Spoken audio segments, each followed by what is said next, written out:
Announcers with bad hair, fake fights that turn into kind of almost sort of real fights for a second, and people who generally don't know what to do. Hey there, sports fans. I'm pausing myself to talk over myself. This episode was originally an AIW Patreon exclusive a few months ago. It has been unlocked for your viewing pleasure, so happy Monday. Now that's what I call wrestling.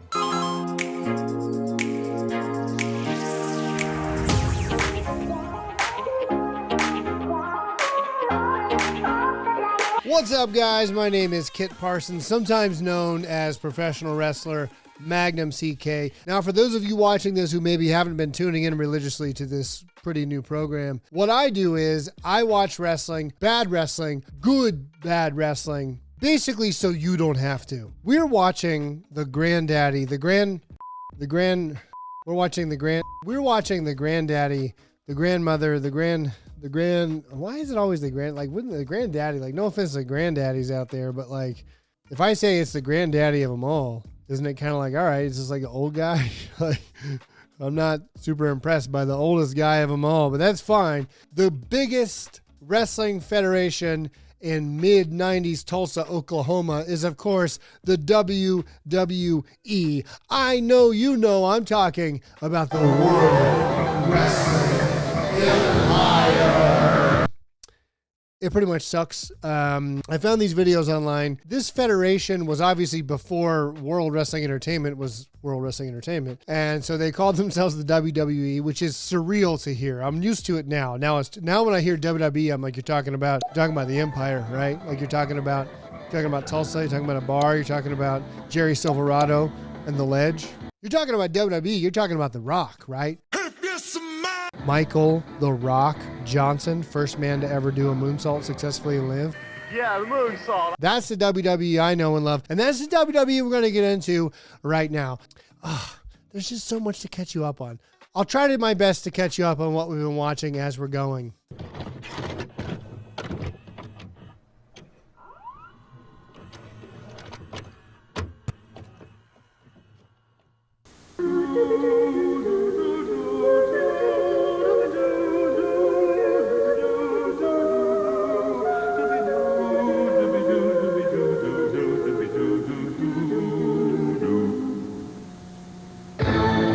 Yes, occasionally shocking and arguably deviant is exactly how I would describe what we're about to watch, what you're about to watch with me. So the WWE was really ahead of its time in a lot of ways, none of which I would consider to be particularly entertaining in a traditional sense, but in our kind of meta, end of history sense, here we are.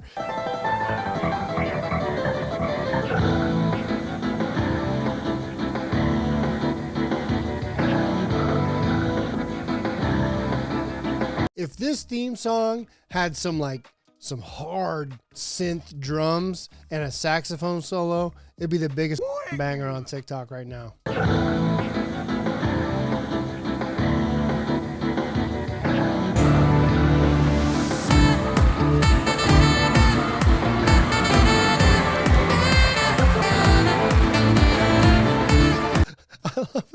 I love that, like, this is a wrestling federation that sucks so much that their big highlight reel is some of the sloppiest shit I've ever seen in my life.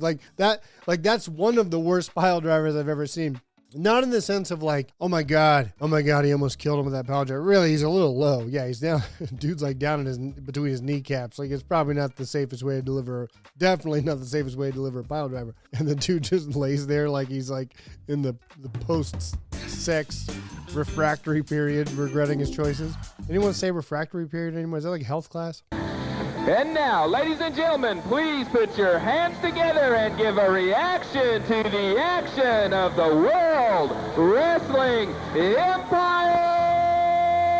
Good evening, ladies and gentlemen. I'm Silverado, and with me tonight is The Ledge. We have an incredible card for you tonight. You heard that right. Jerry Silverado and The Ledge. The most rock and roll, badass commentary team in the history of professional wrestling, or any profession for that matter. Take a look at these guys. That's 1994, baby, on the right. That's 1994 on the right. I think it's like 1924 on the left there. We got this like Dick Tracy looking mother. Listen, Jerry Silverado looks like one of the weasels from Roger Rabbit. Jerry Silverado looks like the type of person who shows up in your town after a bunch of people saw a UFO and they've been talking about it a lot, and he's just got some questions. Jerry Silverado looks like Froggy from Little Rascals. Thank you, Bruce Gray. But Jerry Silverado is an absolute legend. Jerry Silverado f***s so hard because he has an undeniable lack of charisma. He lacks charisma so much that he has charisma. And Ledge on the right runs this show, man. I mean, he is the ring announcer sometimes, really directing traffic out there. This is his show, baby. Awesome card coming up. First out of the chute will be the Tennessee Rebel versus Predator in a little bit of a grudge match. Tennessee Rebel is one of my least favorite people on the planet Earth, partly because he sucks at wrestling, but also because he does that Confederate flag bullshit and I can't stand it. But his opponent, my friends, those of you who have not joined us on a WWE journey are in for the most beautiful treat I could possibly offer you, which is a man from Singapore, Predator. That's how he's introduced, all right? Draw your own conclusions. You can decide if you think that that's how you're supposed to pronounce it, because frankly, I don't care, because I've been here from day one. I've been here since launch, and the first match of this I ever watched had From Singapore, Predator, and so that's how we say it here. And if you don't like it, just keep watching and forget it. Tennessee Rebel very clearly is from Tennessee. From Singapore, Predator. There is no chance he's from Singapore. He may be a Predator. We've talked about this, but he is definitely not from Singapore. He might be from Singapore, Alabama. He might be from Singapore, Oklahoma, if that exists. But here he is from Singapore, Predator, doing the best, trying to represent the people of Singapore as best he can. This isn't before the internet, but it's before these guys had the internet, before anyone had internet in their house, right? I mean, it was just kind of starting up. You can look up on the internet if you're gonna say you're from Singapore, how should you handle yourself? This is from his own imagination. Imagine the first kid who ever drew a unicorn, thinking that he was the first person to ever draw a unicorn. How good that must have felt. That's how From Singapore Predator feels every day. Second one's going to be my main man, Annihilator, going up against his arch nemesis, Scott Summers. All right, and that'll be an awesome match. Both of those guys are former World Wrestling Empire heavyweight champions. Scott Summers also sucks for many reasons, but Annihilator is legitimately like 6'5", 6'6", 300 pounds, and 11, 12 years old. Hard to tell. Very young Mormon gentleman here. It's hard. It has to be hard to be an 11-year-old Mormon growing up on the mean streets of Tulsa in 1994. Look at him. JT Rocker, my man. When I came to the World Wrestling Empire, I was looking for talent. Devlin Blanchard pops up on the screen, and we're expected just to kind of know who this guy is. He's kind of a manager, he was kind of a good guy for a minute, kind of a bad guy. Again, the good guy, bad guy dynamic in WWE here is really fluid. I mean, maybe that's another way they were ahead of their time, where there's just like, everyone's just kind of a bit neutral and everyone kind of cheats and everyone's kind of a jerk. I've sacrificed my body to Renegade and Flamin' Raymond for you. For no money. Because I'm financially secure as it is. So in the lore of this, Devlin Blanchard, he's rich, man. He's got all kinds of money. He just was going to manage this guy for free. The guy didn't want it. Can you imagine, for real though, like being, in all honesty, I know this is fake and he's not actually rich and blah, blah, blah. But like, let's say that you're so financially secure that you could just do whatever you want. You're driving down to a bar in Tulsa. In this case, it seems to be some sort of like church rec center. And you're offering your services to a really crappy, untrained wrestler for free, and even he doesn't want your help for free. Devlin Blanchard, one of the most tragic figures in professional wrestling history. I was looking toward the future, but sir, you ain't got a future. And Devlin Blanchard is standing on his own. I don't need you anymore. I don't want you anymore. See this? This was a partnership, baby. Those days are over. I'm on my own. In Oklahoma, it's considered a legally binding separation of two parties if you rip in half a picture of the two of you together. That actually is legally, divorce is really easy in Oklahoma. This manager got rejected, then gives the "you can't fire me, I quit" speech and says he's going off on his own. For what? Like, what does that mean? Like, if you're a wrestling manager, you can't go out on your own. Like, you can't. You have to have a wrestler that you're managing or representing. Like, that's not, like, that's the whole job. What could this mean? From Singapore, Predator, an incredible athlete. He isn't an incredible athlete. Look, I'm not saying that athletes have to look a certain way, but I've watched From Singapore Predator, and he is not an incredible athlete. And you don't have to say that, Jerry Silverado. I know that you're struggling right now. I know the divorce was hard, and I know that no one's going to talk you out of that hat. I know the guy who sold it to you said you're the only person he's ever seen pull it off. Holy shit, he looks so fucking stupid. But you don't have to lie about things that are very clearly not provably true. From Singapore Predator looks like he has not seen his children in several summers, despite the agreement with his ex. From Singapore Predator looks like, I mean, I can't even pick on this guy.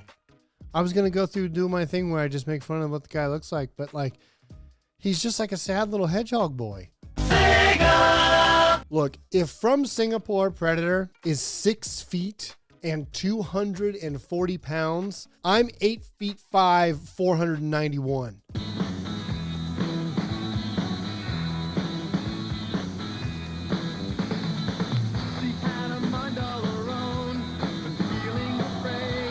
So, From Singapore Predator's theme music.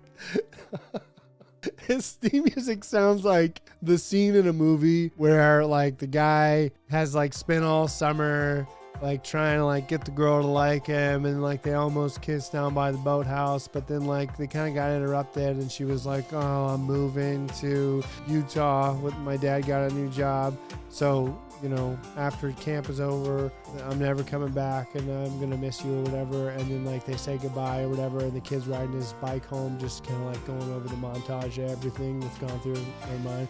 That's what From Singapore Predator. You're from Singapore, right? You're from Singapore. I don't know what music comes out of Singapore. I doubt that it's that John Mellencamp bullshit that we're listening to. I really don't think that makes any sense. And you're not the predator, but you're a predator. You're predator, not a predator. You're just predator. It's like the kind of song that plays during the credits, you know, while like all the kids have their arms around each other and they're walking up the road, getting smaller and smaller as the sun goes down. That's what From Singapore Predator comes out to. It's perfect. Yes, ladies and gentlemen, the Tennessee Rebel. There he is, Tennessee Tuxedo. And Tennessee Rebel, like, look, all right, here's what I want to say. I told you that a company called Davcom films this god-awful show. And they put the theme music in. I'm not sure what the music situation is live. I assume it's like licensed stuff. So Davcom has the task of finding, you know, music that they can license for free or royalty free, or I assume like local bands. You know, it sounds a little bit like local musicians to me for some reason that I can't really defend. He has all this time to choose what these guys come out to, right? It's up to Davcom. But then Tennessee Rebel, which seems pretty much a layup that he would come out to some country music, right? Like Tennessee, his name's Tennessee Rebel. And he comes out to this like Jeremy, like Pearl Jam, like I don't know what kind of generic early mid 90s alternative, you know. There he is. Getting ready to get pounded into the mat, the Tennessee Rebel. Ready to take a beating in the Empire any week that he wrestles.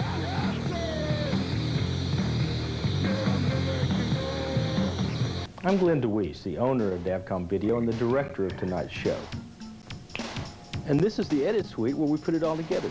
Jerry Silverado's a legitimate robot. He's an actual robot. I'm not even kidding you. I have never, I've been performing like 20 years of my life, like more, maybe more. I don't know. I've been all over. I've worked with thousands of people. I've been, hundreds of auditions in wrestling and film and the stage and all in big cities, all over the place. I've never heard anybody talk like this guy in my life. Devlin Blanchard has finally come to his senses. And if you ask me, I think he has really made a wise business move by dumping that clown JT Rocker. So I don't even think I can do an impression of it, but he's like, it goes like, da da da da da da da da da da da. I can't even do it. It's unimitable. He's an actual robot Martian. Jerry Silverado's not from here. Look, I don't know how to tell you this. Jerry Silverado's not from here. I'll tell you what, if he wants more money, I can help him with more money. Renegade's into the match already. What's going on here? Hold on.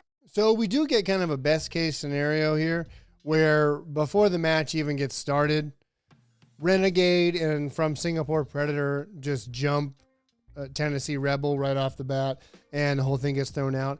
This match, top contender for greatest match in WWE history based upon this. I don't even think it officially got started, but this still would probably equate the highest star rating possibility that we can offer here. We shouldn't have stars. What should we use to rate these matches? We have sandbags. I give this match 5 sandbags just because it never got started. And Flamin' Raymond just starts beating the shit out of the referees, which is a cool look. Like, I've never seen a manager beating the shit out of referees, which I'm pretty sure the referee's name is Steve Harvey. They say it a few times. Flamin' Raymond and his bunch jumping out there and ruining it for everybody. It's got to kind of make you wonder about what Devlin Blanchard's got going on. I know he's been chumming up to you or something here, Silverado. All I've done is point the way money trail, buddy, and he likes it. Money trail? What money trail? That's right. Well, you'll just have to figure that out for yourself. Money Trail is the name of the strip club where Jerry Silverado is a part-time DJ. I've got a really great announcement, though. I'll let everybody know. The Empirical Committee, because of my introduction into management, has decided that I cannot commentate because of my biasness. So therefore... Oh my God.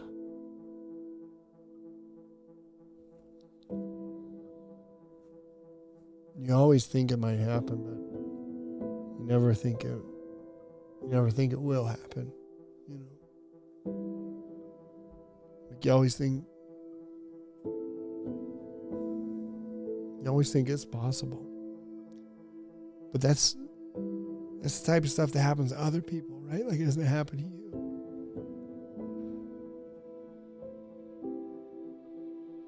Jerry Silverado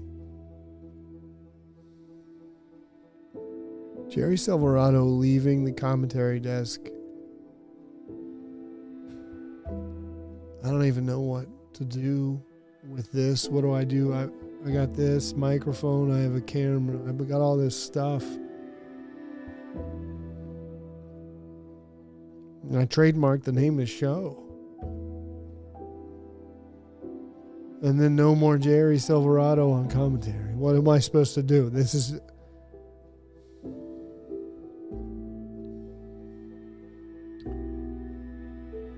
my biasness. So we get a lot here. We get a lot. Jerry Silverado, mid-show, has been told by the Empirical Committee, which is a bit of lore we have not yet been given. We've not explored this yet because it hasn't come into play.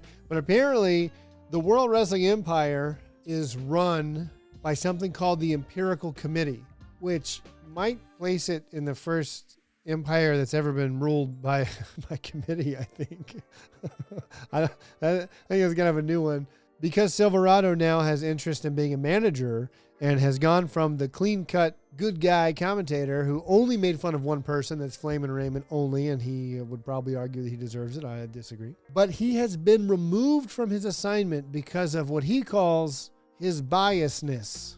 Who are we to question the committee? That's what it is now. What are you going to do? You want to lose your job next? Keep it up. I have acquired a new commentator for the Empire that will be taking my place, and he is none other than the incredible, intelligent Devlin Blanchard. What? I can't believe Devlin Blanchard would accept anything from you. What's the only man that can fill my shoes in the World Wrestling Empire is coming out here right now. Anybody out here can fill your shoes. Impressive, I can't believe it. So the Empirical Committee, I guess, in all of their empirical wisdom, had the foresight to fire Jerry Silverado from his very powerful position of bad commentator because of his biasness toward the bad guy wrestlers, and then had Jerry Silverado pick a replacement, which appears to be Devlin Blanchard, who has now put us over the indoor legal limit of sunglasses inside. Technically, within the city limits of Tulsa, only a certain number of people, according to the fire code, are allowed to wear sunglasses indoors, and we're over that limit. So we're breaking the rules here. But that's Devlin Blanchard's way, man. He's been thrown off every radio station in the country. WNBC. Shows on syndication in 50 markets. He lost all of them because he cut Soupy Sales piano wires and had a lady sit on her speaker and come on the air. Coming in first, a 4-time former World Wrestling Empire heavyweight champion, standing 6 foot 7 inches tall, weighing in at 322 pounds, from Los Angeles, California, Annihilator. So this is something I've wanted from the beginning. So at the WWE, Davcom pipes the commentary into the live crowd, like it's coming through the PA system. And on all these shows, Ledge has been the ring announcer. And every time it's time for a match, he gets up and the co-host has to awkwardly kind of vamp while Ledge, who insists on bringing us back from the break every time himself. He can't just be in the ring. He's got to bring us back from break at the desk, get up, dude's got to vamp, Ledge gets in the ring, does his bad introduction, and then comes and sits back down. What I've never understood is he's on a house microphone sitting in his chair. Just do the introduction from the chair. And then finally, when I think that maybe I might know something better, I might know something a little more than WWE, than the Empirical Empire itself, I'm proven wrong, and I just show my own biasness.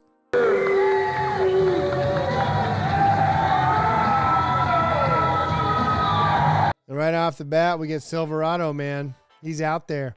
That he's showing that they made the right call. He's out there. I'm sad to report it does appear to be a ponytail, not safari flaps. What? Which is a major bummer. But still, that ponytail's swaying in the wind. That ponytail's like a tay in the wind. Scott Summers is my least favorite wrestler in the history of professional wrestling. He wears knee pads that I feel are too close to the color of his own flesh and therefore are somewhat camouflaged and a bit deceptive. So if that tells you anything about his personality, I think that he should get back to his shift at the Home Depot and leave the wrestling to the professionals like Annihilator. Nah, Scott Summers wouldn't act like that. It's just good wrestling. Both men back at it again. We got the lady in the crowd. We finally, at some point later, get a shot of the lady in the crowd, and the mystery is revealed, and she does not look like what you think she looks like, and it's beautiful. But she cusses so much. She calls everyone every name possible that Davcom has to bleep her out the whole night, and she really, really hates Annihilator.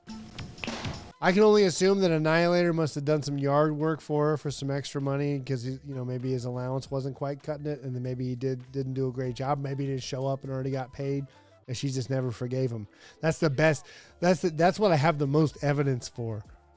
This match starts with kind of a house of fire, man. I mean, these guys are all kind of wound up and going for it. Which, if you've watched any of this before, if you watched WWE before, doesn't bode well for moments later. Anytime anyone comes out with any sort of actual energy and seems to be moving with any sort of urgency like a professional wrestler might move with, it's pretty short order before they're just, mouth open, sucking wind, ready for a smoke break. Annihilator can't smoke yet, but his aunt smokes, and I'm sure he's at least familiar with the smell. When you're talking about 322 pounds of pressure behind those big boots. Lots of meat. Annihilator's still showing the effects of that beer and peanut butter diet that Flamin' Raymond had him on. I wonder if Silverado will continue that training regimen. Hey, if it works, why change it? Annihilator right now seems to be getting the work. Oh my God, he almost killed me. What? Is this a phrase that I'm just now being introduced to? Or is Ledge just being like cold as ice to Annihilator? Which, by the way, Annihilator's a big boy. He's got the raging temperature of he's got the raging temper of a rising 8th grader. He'll be in 8th grade this year. Love of God, cherish it. Ledge just says that Raymond had Annihilator on a beer and peanut butter diet. Is that a thing? Yeah, man. I'm bulking up, man. It's bulking season,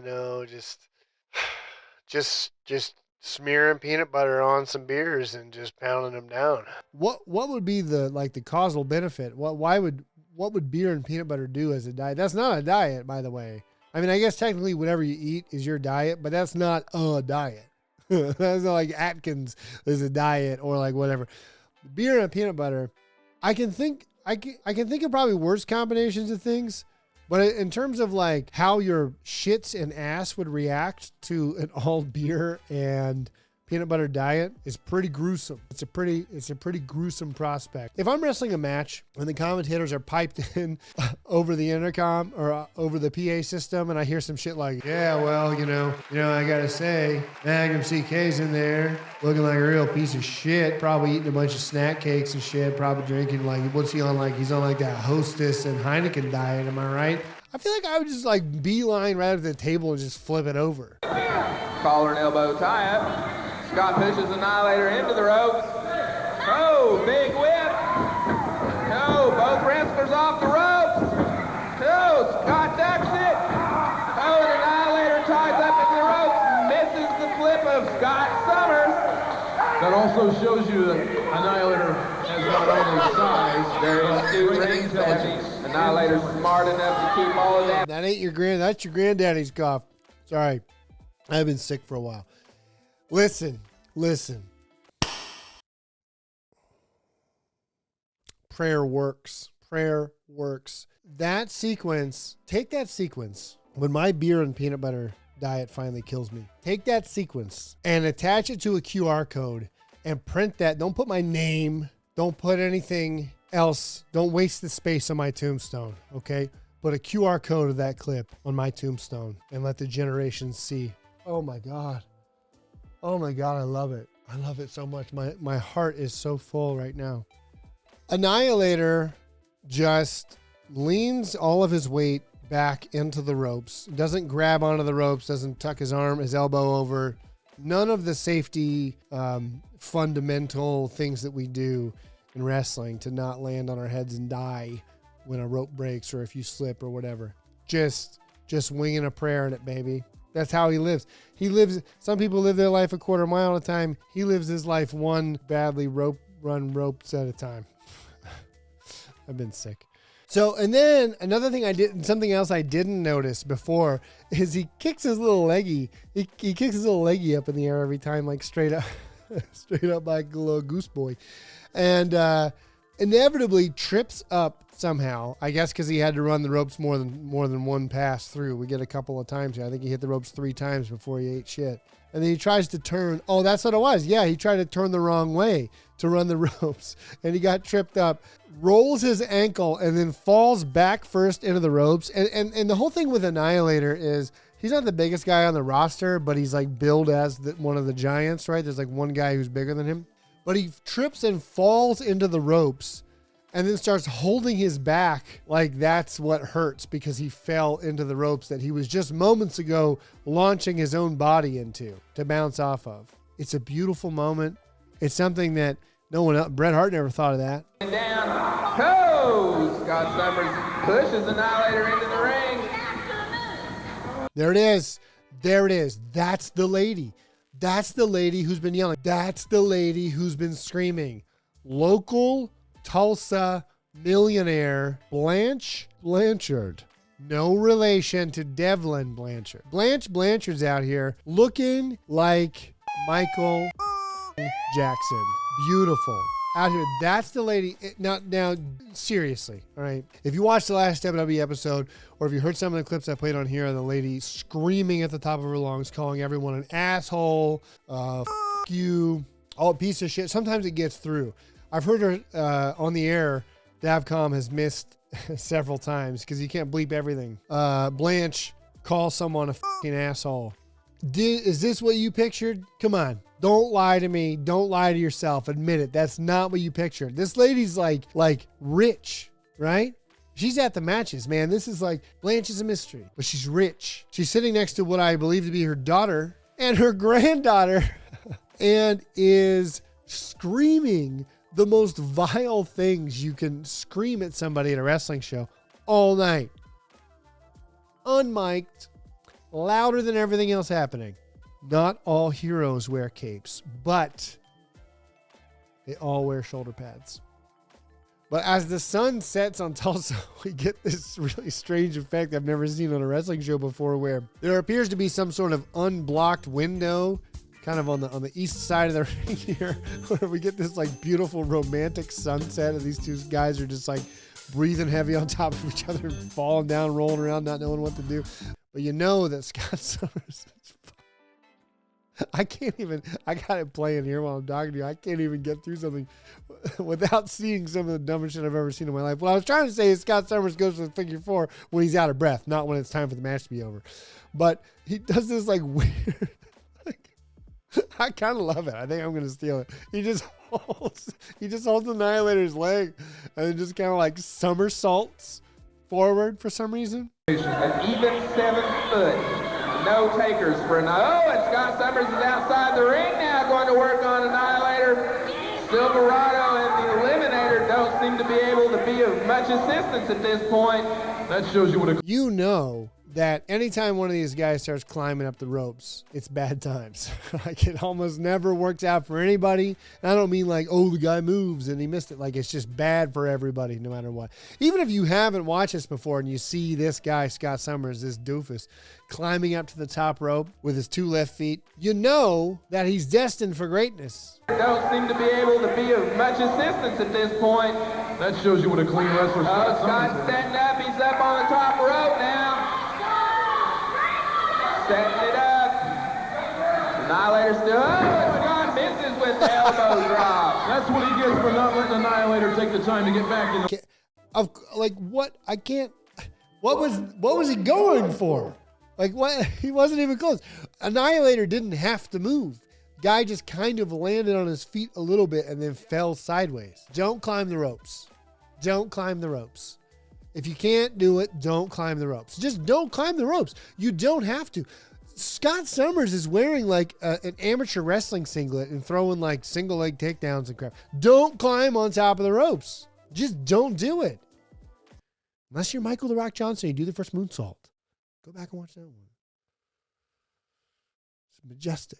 And I genuinely believe that Annihilator was wanting a timeout at that point. This is a weird point in the match where it starts to break down a little bit. Like it's not unusual for any of these matches to break down and be shitty, of course.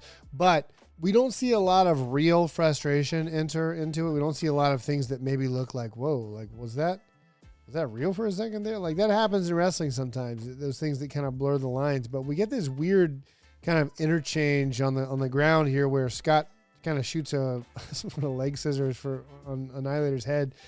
And then Annihilator looks scared, calls for a timeout, kind of rolls out of the ring, comes back in, and starts kind of throwing a couple of live rounds here against Scott Summers. Like it really seems like we've got some sort of weird disagreement happening here.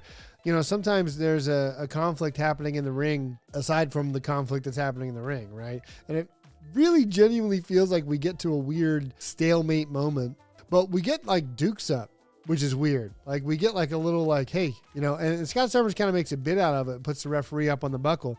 But we get like a little weird, like, all right, we're going to fight. And then like some punches that don't look good, but are definitely connecting in a weird way. Like kind of like a little like play boxing here. Like these shots are connecting. So I don't know if this was a planned spot. It doesn't seem like it was. I don't know if it's born out of some real animosity. It seems like someone got frustrated is what I'm trying to say. I genuinely think this wasn't supposed to happen. We get a weird disqualification from the ref after what they're calling a low blow, but it kind of wasn't and was so quick it didn't look to be like it was like a deliberate spot. Like it seemed like these guys started getting off track a little bit, but Jerry Silverado delivers the most Hogan-esque leg drop we've seen in the WWE so far. So Jerry Silverado, we're seeing the full evolution tonight, right? I mean, he started out as a guy that just looked like someone trying to steal change out of your car and has evolved into quite the evil superstar here. But like, here's what I'm talking about, man. Annihilator just kind of gets in Scott Summers' face, like down on the mat and is talking to him for real and just kind of whacks him in the face. Like, I don't know what's going on here. I don't know if Dave Meltzer ever reported on this. I don't know what the star rating of this match was. I can tell you what the sandbag rating was, and it was -2 sandbags, except 3.5 sandbags for that real fight that happens. There you go. Silverado is putting his hands on Silverado. That actual real chair shot that we just saw just took this from a 3.5 sandbags to 5.2 sandbags. Time mankind is striven to redouble his power. The board of WWE. Serious machine has Stop with the tech. across America. All right. Let me tell you something. So every Texas Outlaws promo is the same. Regular Dan starts off SNL cold open, right? No context, just starts yelling about something that he's not giving us any other further details about, and then we never get further details about it. He just starts yelling about something. Awkwardly hands the microphone to Dirty Dan, who starts out with some sort of like auctioneer voice kind of catchphrase, like, I'm going to tell you one time only, baby. Woo. Basically just like talks around in a circle for a second and then threatens to put whoever he's wrestling against out of wrestling. And get your cane. Values and fabulous. You're going out of wrestling, and you're going to be hurt there, Bubba. Get into one of them, what do they call them, nursing homes. Yeah, that's what it is. So you just, So Dirty Dan makes an amateur mistake. He just kind of dies a death and has what my friends and I call a kabuki moment, which is you're listing out things and you are going someplace and then you can just watch the idea of what to say next fall from someone's brain through their eyes. Paul Jones, you and your whole entourage of people. Dick Slater. Kabuki. All right, coming in first, standing 6 foot tall, weighing in at 212 pounds. Regular Dan, he's 5'8" if he's an inch. I don't know how many inches he is other than that. I would say a regular amount if I know regular Dan. Ladies and gentlemen, the high-flying Shane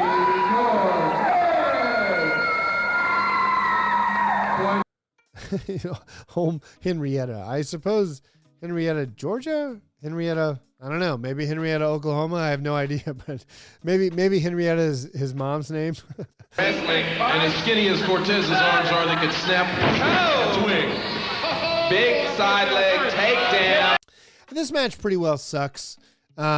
We get the typical Texas Outlaws type stuff where, in this case, just regular Dan, but it's usually both of them, don't know how wrestling moves work or how holds are supposed to look. Maybe it's possible they've never even seen professional wrestling before because the commentators, again, have to kind of cover for them and be like, yeah, well, we're getting some of that innovative offense from the Texas Outlaws when really it's just like the stupidest, weirdest, most awkward shit you've ever seen. Corner. Oh! Then the Texas Outlaw reverses the whip. Dirty Dan Wilder wrong. There's a special shittiness about them that I find to be wearying. This is a very wearying one. It's unpleasant to read.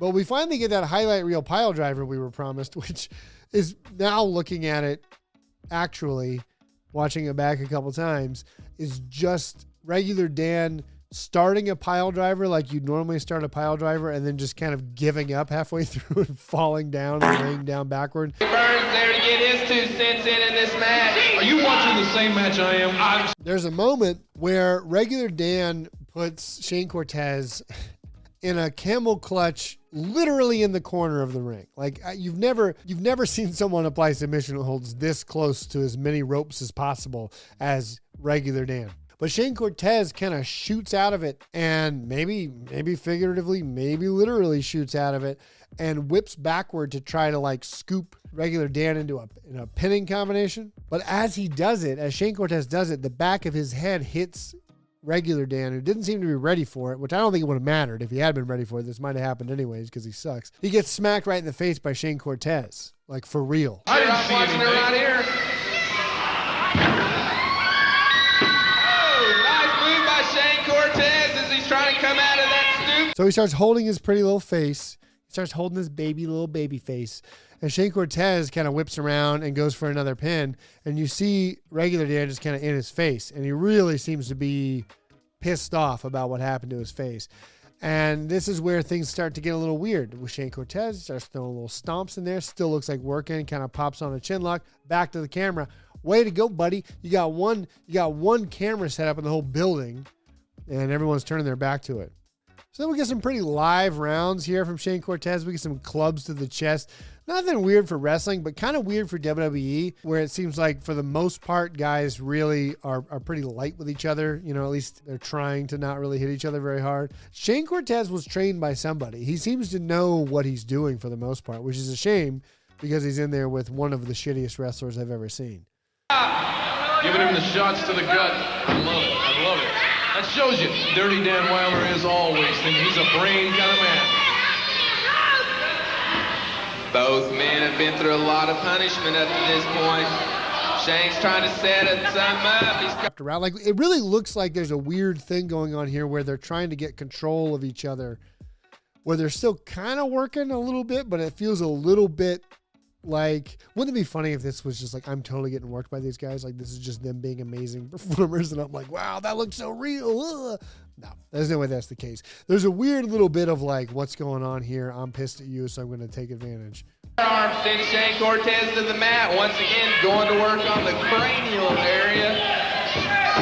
He's got his knee across the... Can you imagine how bad regular Dan's jeans smell? I mean, really? Like, if you really think about it, just like how bad... Like, think about... Maybe I'm revealing too much, but think about how often you wash your own denim jeans, right? Per, like, times you wear it, you know? Like, I feel like most jeans I probably get a few wears out of before I wash them. Some people probably even more than that, but I probably wear jeans a few times before I will wash them. Now imagine wrestling in jeans. Now imagine how often he's washing the jeans that he wrestles in. Ew! Regular Dan's jeans smell like a toe infection. Regular Dan's jeans smell like the inside of a cast. Regular Dan's jeans smell like what you squeeze out of an infection. So then we get this, here we go. We get some pins. Whoop-de-whoop-de-whoop-de. We get a little roly-poly pin here. No one can quite decide who's going to get the pin. Just look at the faces here. We get like a pin attempt and then a weird like kind of half Nelson shoot style. Whoa, half Nelson shoot style pin from Shane Cortez. And then we start, this is when like the fight starts. Like, it's like, it almost looks like Shane Cortez is trying to roll up regular Dan for real and like maybe get a victory here, like for real, like try to just pin him and then won't let him up. And so regular Dan just starts firing these live rounds, which is a bad move because he's on the bottom here and we got some real punches going on. There's a lady in the crowd who's like shocked by it. Like, we get some real punches and then it kind of feels like maybe Shane Cortez kind of eases off of it and goes back to work here. But it got real there for a second. This is not just me. I promise they're not fooling me here. All right. I'm not just I'm not some little marky boy just trying to get fooled by big time wrestlers. This feels like something happened. And he just keeps repeatedly going for the pin. I honestly think that maybe he wasn't supposed to win this match and he's just trying to win it, which is awesome. Like, I support that completely. I don't support anyone doing that outside of this, but I support Shane Cortez just shoot beating one or both, hopefully both of the Texas Outlaws. Regular Dan taking a hip toss, whether he likes it or not, just straight up getting flipped in the air for real, and right back to the chin lock. Because why not? Because we couldn't be more than 3 or 4 days into this match. Why not just go right back to the old trusty chin lock? And like maybe the most passive, I'm just gonna touch you barely and jiggle your hand hammerlock I've ever seen in my entire life, which I think is a testament to the fact that regular Dan is absolutely out of juice here. Nothing left. Let's go for the finish. Big old whip. Go for that. The slowest, creakiest sunset flip in the history of pro wrestling. Just like an old man easing back down into a bath. Regular Dan takes that sunset flip. And of course, that's enough for the victory. That's all it takes, man.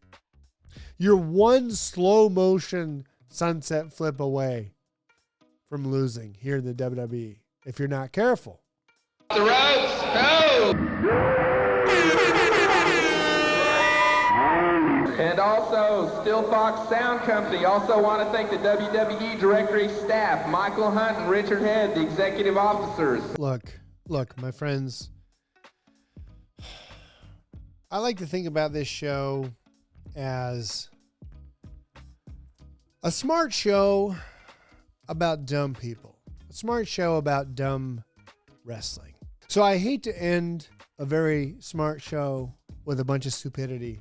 But as they roll through the credits, the executive officers of the World Wrestling Empire, of what I can only assume the Empirical Committee, are Michael Hunt and Richard Head.